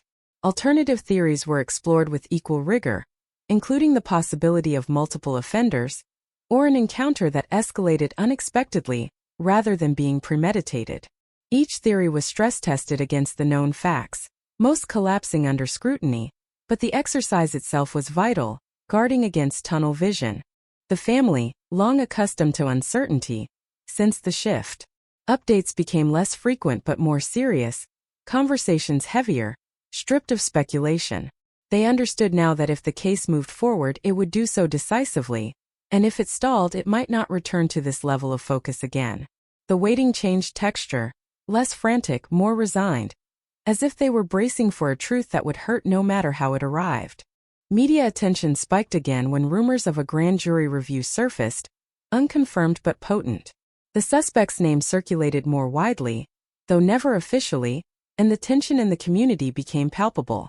People chose sides, debates played out in comments sections and living rooms, and the case transformed from a shared mystery into a source of division. Investigators watched this warily, aware that public opinion could influence everything from witness cooperation to jury pools. A critical moment arrived when analysts compared the partial forensic profile to newly digitized databases from other jurisdictions, searching for matches that hadn't been possible before. Days passed, then weeks, anticipation mounting with each status update, until the result came back, not a match, but a near miss, a familial link suggesting a relative of someone already on their radar.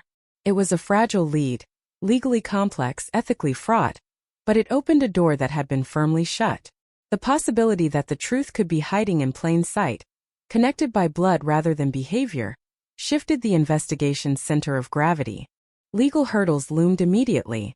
Familial searching raised questions of privacy, consent, and admissibility, and prosecutors moved cautiously, weighing the potential payoff against the risk of tainting the case.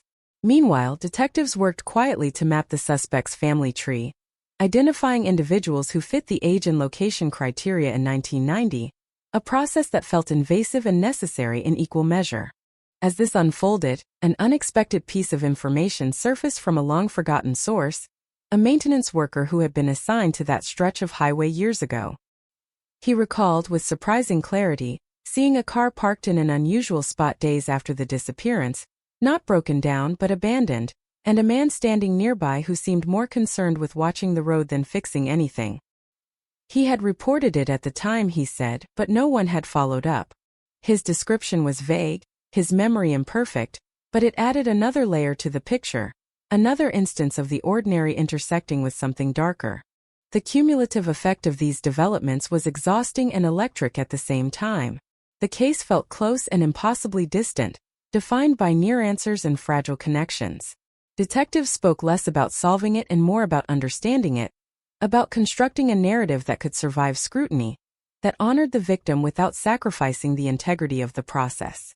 As the investigation edged toward decisions that could not be undone, the road itself remained unchanged, a silent artery carrying lives forward while holding on to the memory of one that had been interrupted. The Illinois 1990 cold case hovered at the brink, its mystery taut as a wire, and everyone involved knew that whatever came next, whether resolution or renewed silence, would leave a mark that time alone could never erase. The moment investigators dread and crave in equal measure arrived without ceremony, a phone call, a quiet confirmation, the kind of update that doesn't announce itself as history until much later. The familial lead had narrowed, not to a name yet, but to a branch of a family tree that intersected too closely with the suspect's life to ignore.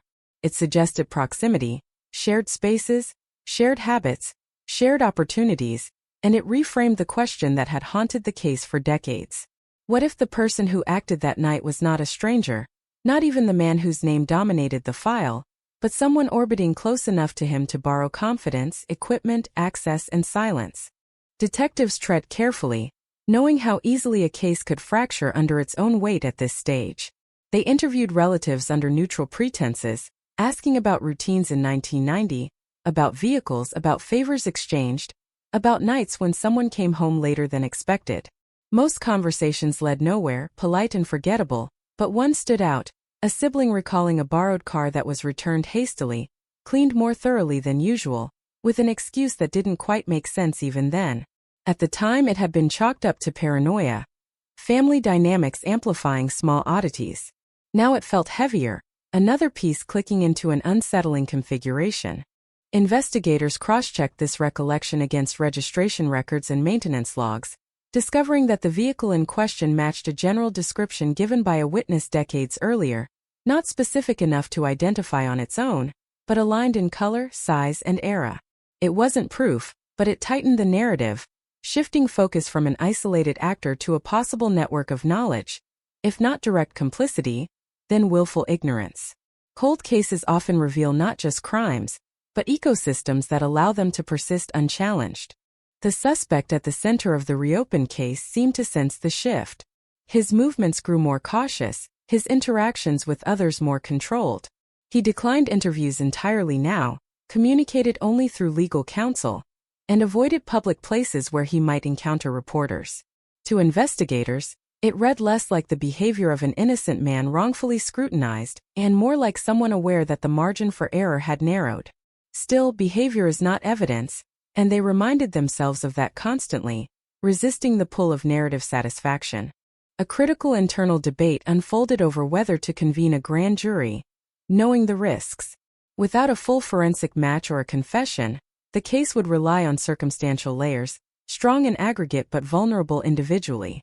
Prosecutors weighed the possibility that even an unsuccessful attempt could force new information into the open, compel testimony, create pressure that silence could no longer withstand. Others warned that failure would harden defenses permanently, freezing the case in place for another generation. The family was informed of the potential next steps, their reactions measured, weary but resolute. They had learned not to equate movement with resolution, but they understood the stakes. For them, the idea that the truth might involve more than one person was both devastating and clarifying, offering an explanation for how the disappearance could remain hidden for so long. It reframed their grief not as a solitary loss, but as the consequence of collective choices, of moments when people could have spoken and didn't. As preparations continued, an unexpected development threatened to derail everything. A key witness, someone whose recollection had become central to the revised theory, recanted part of their statement, citing pressure, confusion, the influence of media coverage. Investigators scrambled to assess the damage, replaying interviews, reviewing recordings, searching for indications of coercion. None were found, but doubt had been introduced, and in a case already balanced on uncertainty, that doubt loomed large.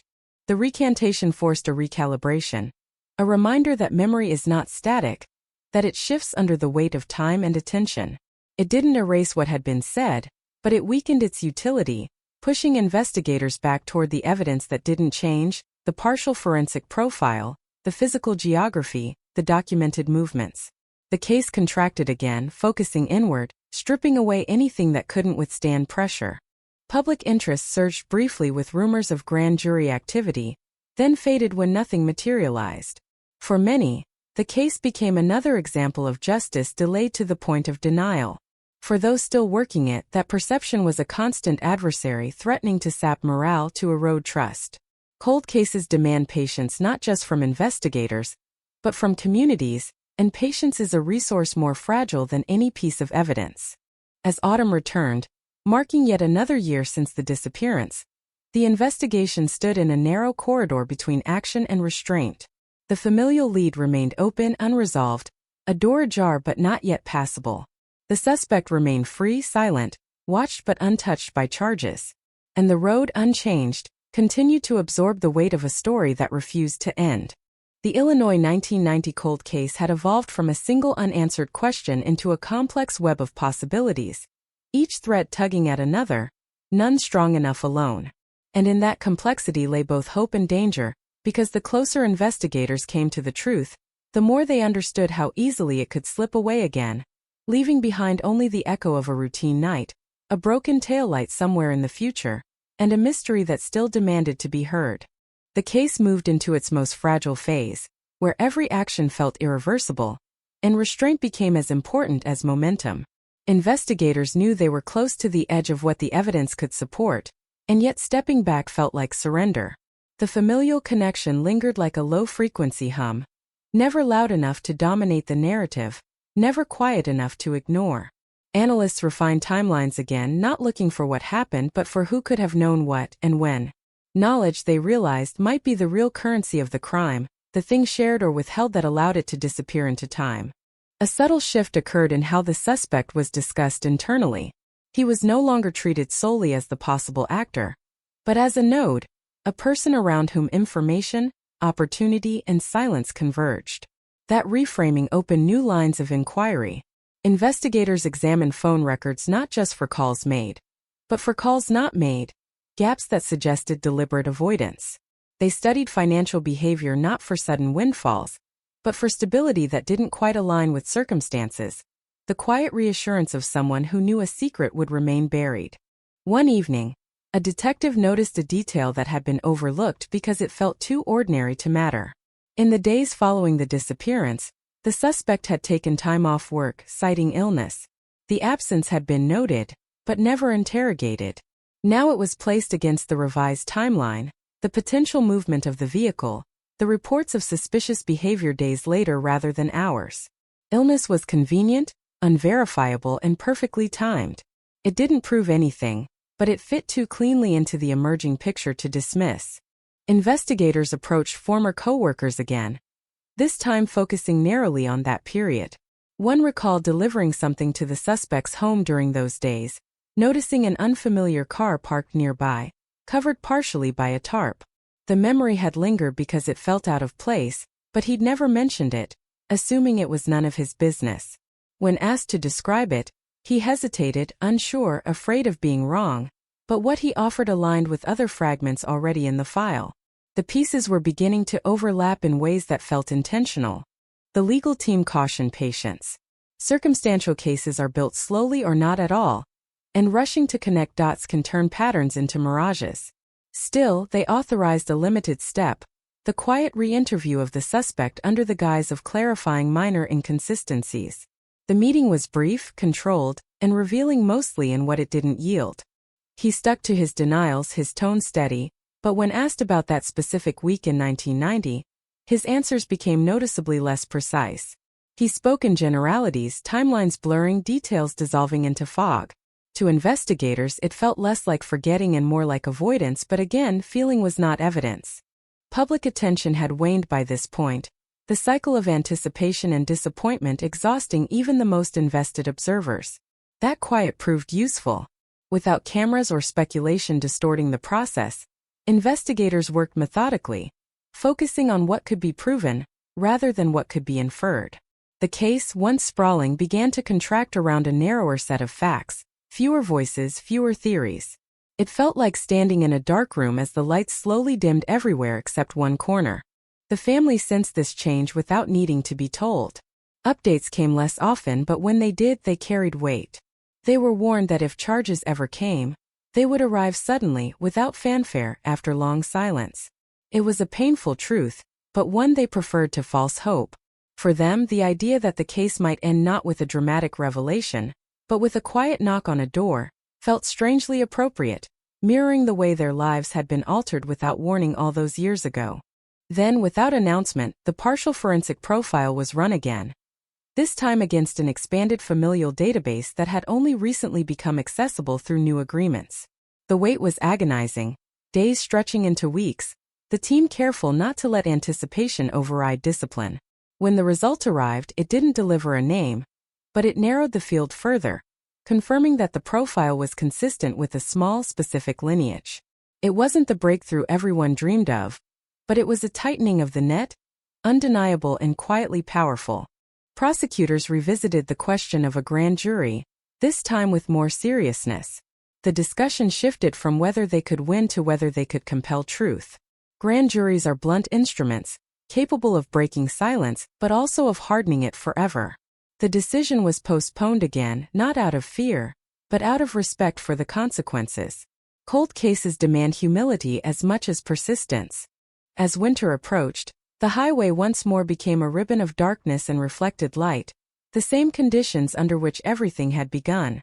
Detectives drove it again, not searching but remembering, trying to feel the rhythm of that night, the vulnerability of being alone on the road, the split-second decisions that can define a lifetime. They understood now that whatever had happened was not chaotic, not random, but controlled enough to leave almost nothing behind. The Illinois 1990 cold case stood on the brink of something undefined, no longer asleep, not yet resolved, balanced between revelation and retreat. The routine traffic stop that had reignited the investigation had done its job, peeling back layers of time, exposing fractures that had always been there. What remained was the hardest part, transforming a story that felt true into one that could be proven, and knowing that if that transformation failed, the mystery would not disappear, it would simply harden, becoming part of the landscape like the road itself, carrying the weight of a question that still refused to let go. The pressure that had been building for years finally condensed into something sharper, more focused, because the investigation could no longer afford to drift. Every remaining lead was placed on the table, not as possibility, but as liability, each one judged by what it could survive if challenged in open court. The case had reached the point where restraint felt dangerous, where waiting risked losing witnesses to time, memory, or mortality. Detectives and prosecutors met again, this time without the comfort of postponement, acknowledging that if the truth was ever going to surface, it would be forced into the light rather than invited. A decision was made to test the silence around the suspect's inner circle, not with accusation but with consequence. Subpoenas were drafted, narrow and precise, aimed at records that had never been requested before, storage facilities, old rental agreements, insurance claims that seemed innocuous until placed in context. One document stood out: a short-term storage unit rented in the weeks following the disappearance, paid in cash, terminated abruptly. At the time it would have meant nothing. Now it felt like a footprint preserved by chance. The unit no longer existed, repurposed years ago, its contents long gone, but the record of its existence mattered. It placed movement, intent, and urgency into a timeline that had previously relied on inference. Investigators traced who had access to the unit, whose name was on the paperwork, who had been seen there by employees whose memories were faint but not entirely gone. One recalled a man unloading items late at night, methodical, tense, refusing assistance. Another remembered the unit being cleaned thoroughly before it was vacated, unusual enough to linger in memory. These fragments didn't scream guilt, but they whispered purpose. The suspect was confronted indirectly, informed through counsel that investigators were examining aspects of his past he had never been asked about before. The response was swift and telling: a legal maneuver to limit cooperation, a clear signal that whatever had once been casual denials had hardened into defense. To the team it confirmed what they had already sensed, that the margin for error had narrowed, that the truth, whatever it was, sat close enough to threaten exposure. Publicly, nothing changed. No announcements, no dramatic statements, the case remaining officially open and quietly active. Privately, the family was prepared for the possibility that the next steps would be irreversible. They were told that if charges came, they would come suddenly, without warning, and if they didn't, the silence that followed might be the final one. The family absorbed this with a calm that felt earned through decades of uncertainty, their grief long past the stage of spectacle. As the investigation tightened, an unexpected emotional weight settled over the team. Solving the case no longer felt like victory, but like obligation, a responsibility carried not just to the victim, but to the truth itself.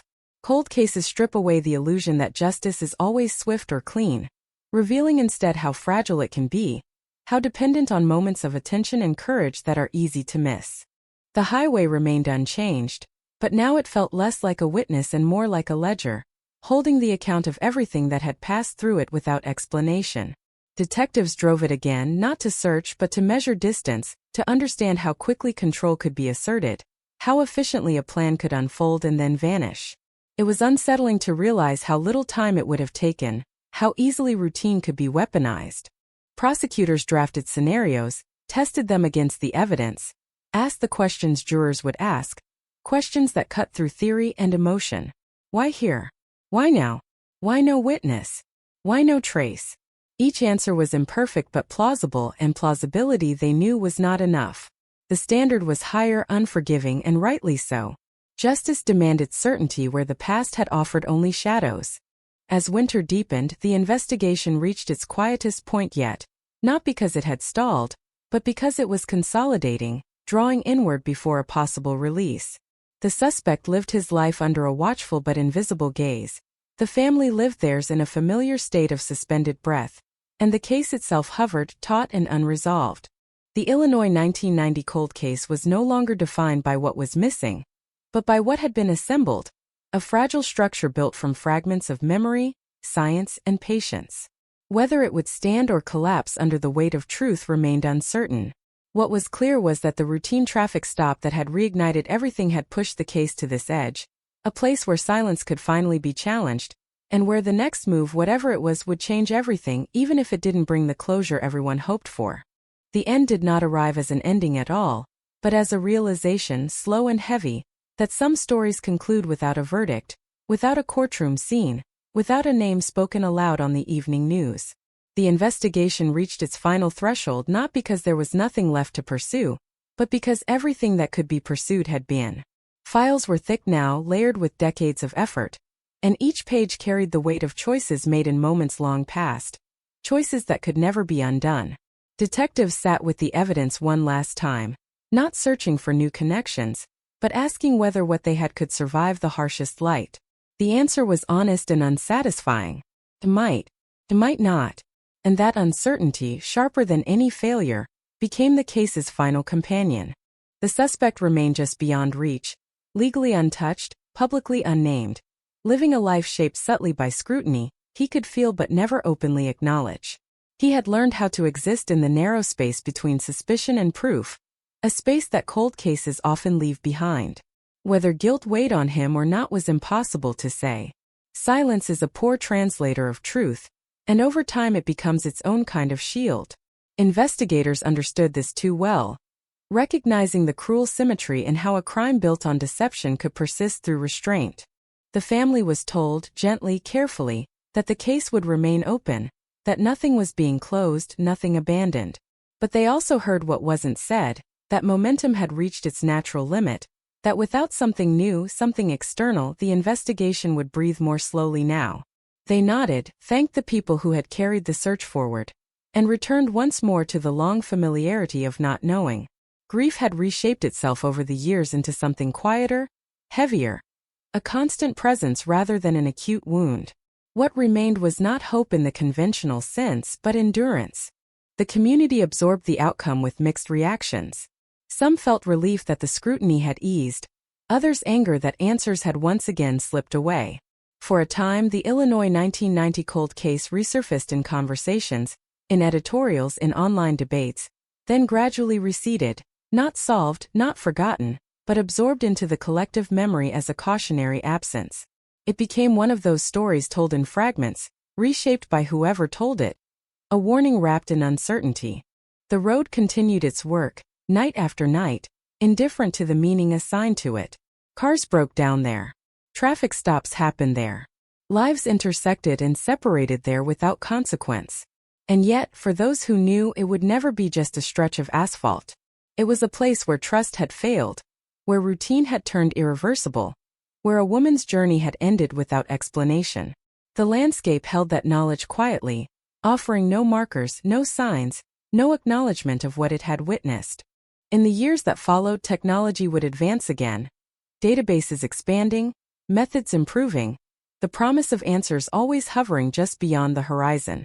Detectives knew that cases like this sometimes awaken unexpectedly, triggered by a confession, a deathbed admission, a piece of evidence finally recognized for what it is. They left the file prepared for that possibility, organized, annotated, waiting. Cold cases do not die, they wait. The routine traffic stop that had changed everything remained a paradox, a reminder of how justice can hinge on the most ordinary moments, how close answers can come without arriving. It proved that the past is never truly past, that it can be nudged, disturbed, brought briefly into focus before slipping back into shadow. And in that brief illumination, the case had revealed its true shape, not a single mystery with a clean solution, but a web of choices, silences, and missed intersections that together formed an absence no one could fill. The Illinois 1990 cold case did not end with resolution, but with an echo, the lingering sense that the truth exists, complete and intact, somewhere beyond reach. It lives in the spaces between what was proven and what was felt, between what was said and what was withheld. And as long as the road remains, as long as someone remembers the woman who never made it home, the story continues unfinished, unresolved, waiting patiently for the moment when silence finally gives way.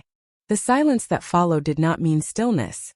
It settled differently, like dust after a collapse, revealing outlines that hadn't been visible before. Long after the investigation slowed, long after calls stopped coming in, the case continued to exist in quieter ways. In late nights when detectives reread transcripts they knew by heart, in early mornings when a name resurfaced in their thoughts without invitation. Cold cases do not end when activity stops. They linger, embedded in routines, shaping how people see the ordinary. A traffic stop was never just a traffic stop again. A car on the shoulder was never just a car. Years passed, and with them came changes that no one could have predicted when the woman disappeared in 1990. Databases merged. Jurisdictions that once guarded information began to share it. Algorithms learned to see relationships humans missed, patterns buried beneath coincidence. One afternoon, without fanfare, a notification appeared in a system that had not existed when the case began. It wasn't a match. It wasn't a confession. It was a correlation, weak but persistent, tying a partial profile to a cluster of cases once considered unrelated, scattered across states, linked only by method and timing. The kind of connection that doesn't solve anything but refuses to be ignored. A small team was quietly reassigned to review the findings, not reopening the case in any official sense, but refusing to let it rest entirely. They approached it with caution, aware of how easily hope can distort judgment. The similarities were unsettling, the same use of authority implied, the same absence of struggle at the point of contact, the same vanishing into geography that offered no witnesses. It suggested movement adaptability, a person who learned from near misses and adjusted. If true, it meant the Illinois case was not an outlier, but an early chapter in a longer, darker story. The suspect, older now, lived a quieter life, his past receding into the background of a world that had moved on. He had outlived suspicion without ever confronting it directly, a peculiar form of escape that only cold cases allow. Whether he sensed the renewed interest was impossible to know. There were no interviews, no confrontations, no dramatic returns. Just the steady accumulation of context building somewhere beyond his awareness, or perhaps just beyond his control. For the family, time had softened nothing, only changed the shape of waiting. Birthdays passed. Milestones came and went. The absence remained constant, a fixed point around which everything else rotated. They learned to live with the idea that answers might arrive not as certainty, but as probability, not as justice, but as understanding. It was not the ending they wanted, but it was the one they prepared for. The road was resurfaced again. Lanes widened, signage updated. The physical trace of 1990 erased almost completely. And yet the story clung to it, carried forward by memory rather than evidence. People still spoke about it, usually late at night, usually in lowered voices, as a reminder that safety can be borrowed and revoked without warning. New drivers were warned. New residents were told, not the details but the feeling, the sense that something unresolved lived there.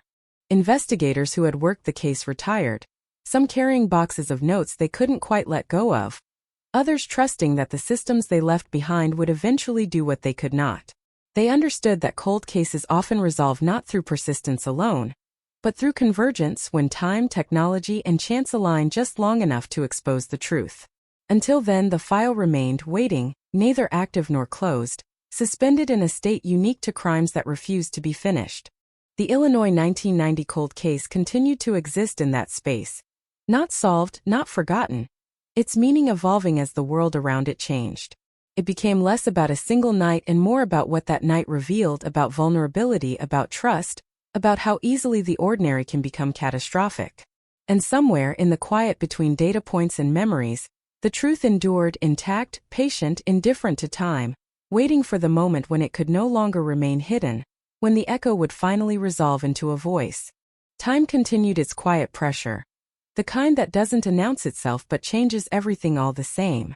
The case lived on in systems now largely automated, its details converted into data points, its photographs scanned and enhanced until grain turned into abstraction. What once required intuition now required calibration. Analysts adjusted parameters, widened thresholds, allowed the software to see what human eyes could not. Patterns emerged and dissolved. Leads flickered briefly, then went dark. Each development carried the same warning. Possibility is not proof, and cold cases survive on that distinction. Occasionally a call still came in. A memory triggered by a documentary. A face glimpsed in an old yearbook. A confession hinted at and then withdrawn. Investigators learned to listen without expectation, to follow up without optimism. Most tips unraveled quickly, victims of time's distortions. But every so often, one lingered just long enough to reopen familiar questions. Where exactly did the car stop? How long would a conversation have lasted? Who could move through that space without attracting attention? These weren't new questions. They were old ones asked again because they had never been answered. The idea that the crime was part of something larger gained quiet traction, not officially, not publicly, but in the way professionals adjusted their assumptions. They reconsidered timelines, expanded geographic boundaries, compared behaviors across decades. The possibility reframed the case without changing its facts, transforming isolation into sequence. If the woman had not been the only one, Then her disappearance carried a different weight. Not random, not singular, but indicative. That thought stayed with them, unsettling and persistent. The suspect's name appeared and disappeared in internal discussions, always accompanied by the same caution. Without evidence that could withstand challenge, a name was just noise. They watched him from a distance through records and public traces, noting patterns that might matter or might mean nothing at all. Age had altered him, softened edges, blurred the figure he once was. Time can be a defense as effective as innocence. It erodes urgency, dilutes outrage, replaces certainty with doubt. For the family, the passage of years became its own language, one spoken in anniversaries and silences. They measured life not by closure but by accommodation, learning how to carry unanswered questions without letting them define every moment. Still, there were nights when the waiting pressed harder, when the absence felt newly sharp, as if the decades had collapsed into a single instant. On those nights, they returned to the same thought, that somewhere, the truth existed whole and untouched, even if it remained unreachable. The community's relationship with the case shifted again as a new generation took notice. Podcasts dissected the timeline. Online forums debated theories with forensic intensity. The story was retold, reinterpreted, sometimes misunderstood. Investigators watched this from the sidelines, aware of both the value and the danger of renewed attention. Public interest can revive leads, but it can also distort them, replacing evidence with narrative momentum. They remained careful, protective of the facts, resistant to speculation. The road itself had become almost anonymous, stripped of the details that once anchored the story.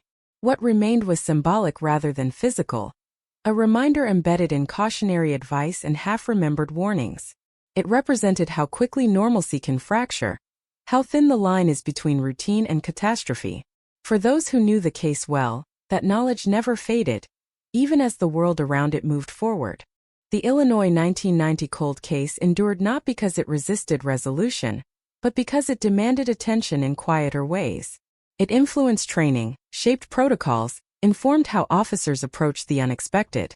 It became a reference point, an example used not for what was solved, but for what remained elusive. In that sense, it continued to matter, continuing to exert influence long after headlines had stopped. Somewhere within the accumulated evidence, within the pattern still incomplete, the answer waited, unchanged by time's passing. Whether it would ever surface was uncertain, but the case persisted, held together by memory, by data, by the refusal to let absence become erasure. It remained what it had always been. A story without an ending, a question without a reply, echoing quietly through years that could not quite leave it behind. The years pressed on with a steadiness that felt almost deliberate, as if time itself were testing the resolve of everyone who still carried the case with them. Nothing dramatic announced the next shift. No sirens. No urgent calls. Just a subtle change in how the information was viewed. A reevaluation prompted not by discovery, but by perspective. Investigators began asking different questions, not about what happened, but about how it could have happened without leaving more behind. The absence of evidence, once seen as a failure of the past, was reconsidered as a clue in itself. They studied restraint, the lack of witnesses, the precision of disappearance. This was not chaos. This was control. Whoever was responsible understood the mechanics of compliance, the psychology of authority, the advantage of appearing ordinary.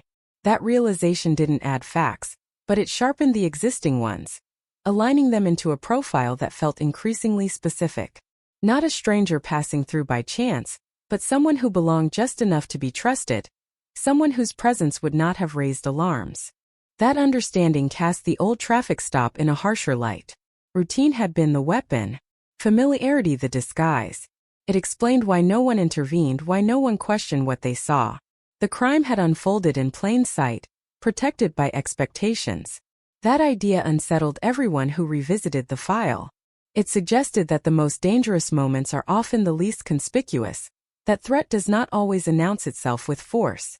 As these interpretations settled, attention returned to overlooked details, minor inconsistencies once dismissed as irrelevant. The timing of radio logs, the phrasing of early witness statements, the way certain procedures were followed too precisely, others ignored entirely. None of it was enough to reopen proceedings, but together they formed a texture that felt intentional. Investigators documented these insights carefully, aware that meaning sometimes emerges only when the right eyes encounter the right context. The suspect remained distant, insulated by years and legality, his life unfolding without visible disruption. If he sensed anything, it was invisible from the outside. There were no sudden moves, no defensive gestures. He existed as he always had, quietly, blending into a world that no longer remembered the urgency of 1990. That normalcy, more than anything, became unsettling. It raised the question of how many truths pass unnoticed simply because they resemble everything else. For the family, the case's evolution brought conflicting emotions. Each new interpretation suggested progress, but also reinforced the reality that certainty might never arrive. They listened, they nodded, they thanked the people who still cared enough to look again. And then they returned to their lives, to routines built around an absence that had become permanent. Hope for them was no longer a destination, but a discipline, something practiced carefully to avoid collapse. Public interest flared briefly once more as fragments of these reassessments leaked into discussion. Articles spoke of new perspectives and reframed theories, careful not to promise resolution. The language was restrained, almost cautious, as if everyone involved understood how easily expectation can turn into disappointment. The case surfaced, lingered, then slipped back into the background, leaving behind only questions sharpened rather than answered. The road continued to absorb its own history. Weather erased markings. Traffic smoothed imperfections. What had once been a focal point became just another stretch of pavement, indistinguishable from the miles before and after it. Yet for those who knew, it remained charged, a silent witness to how effortlessly a life can vanish when trust is misplaced. The Illinois 1990 cold case persisted not as an active pursuit, but as a reference, a shadow example used to teach, to warn, to remind.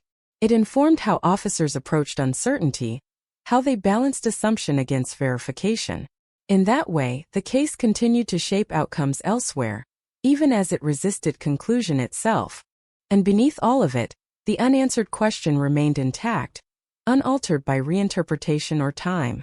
What truly happened in those moments by the roadside? The answer did not fade. It waited, embedded in the past, patient and unmoved, a reminder that some truths do not surface on command, but on their own terms if they surface at all. By the time the case reached its 15th turn through memory and re-examination, it no longer felt like an investigation in motion, but like a presence that refused to leave. It existed in the background of other cases, other crimes, other late nights under fluorescent lights, surfacing unexpectedly when something felt familiar, when a detail echoed too closely. Detectives who had never worked the original file still knew its contours. They knew the year. They knew the road. They knew the phrase cold case carried more weight here than usual. A quiet development emerged not from evidence, but from absence. Analysts noticed how consistently certain records were missing, not destroyed, not altered, simply never created where they should have been. Paperwork gaps that followed a pattern. Times when procedure suggested documentation but none existed. It was subtle, the kind of thing only visible after decades of comparison, and it suggested something uncomfortable. Not negligence. Not coincidence. Intent. The implication shifted the emotional gravity of the case. If records were intentionally avoided, then someone had been thinking ahead, anticipating scrutiny, minimizing trace. That kind of foresight narrowed the field further, pointing away from impulse and toward experience, toward someone who understood systems well enough to exploit their blind spots, someone who knew what not to write down. The old traffic stop became sharper in that context. Not a moment of escalation but of calculation, a controlled interaction designed to look forgettable. The brilliance, if it could be called that, was in its simplicity. No violence witnessed. No struggle recorded. Just a woman complying with what she believed was authority, stepping out of visibility and into uncertainty. The suspect's history, once reviewed again under this lens, aligned in ways that were difficult to dismiss. Career timelines overlapped procedural changes. Transfers coincided with jurisdictional gaps. Nothing incriminating on its own. Everything troubling when viewed together. Investigators felt the familiar frustration of proximity without contact, the sense of standing inches from something solid but unreachable. Age continued to shield the suspect. Health records hinted at decline. Mobility slowed. Time had done what law could not, softening the figure at the center of suspicion until confrontation felt almost pointless. But guilt does not require strength, and accountability does not expire simply because years have passed. That truth lingered, unresolved. For the family, the idea that intent had guided the crime brought no comfort. It replaced randomness with design, accident with decision. They grappled with that quietly, knowing there was no version of the story that could return what was taken. Their questions had changed over time, no longer asking when answers would come, but whether answers would matter when they did. The public, largely unaware of these deeper shifts, continued on, the case fading in and out of collective attention. To most, it remained an unsolved mystery from another era.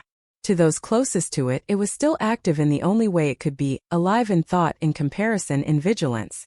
The road remained unchanged, unmarked, its significance invisible to anyone passing through for the first time.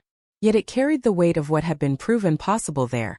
A quiet reminder that systems can be used against those who trust them, that routine can become camouflage for intent. The Illinois 1990 cold case did not move closer to resolution in any measurable way, but it deepened. It revealed layers of understanding that had not existed before, even if they stopped short of justice. It became less about solving and more about recognizing, about acknowledging what had been done even if it could not be formally named. And as the years continued to advance, one truth remained unchanged. The story was still incomplete, the silence still deliberate, the ending still withheld. The case waited, as it always had, for the moment when what was suspected could finally be said out loud, or for the acceptance that some stories leave only their shadow behind.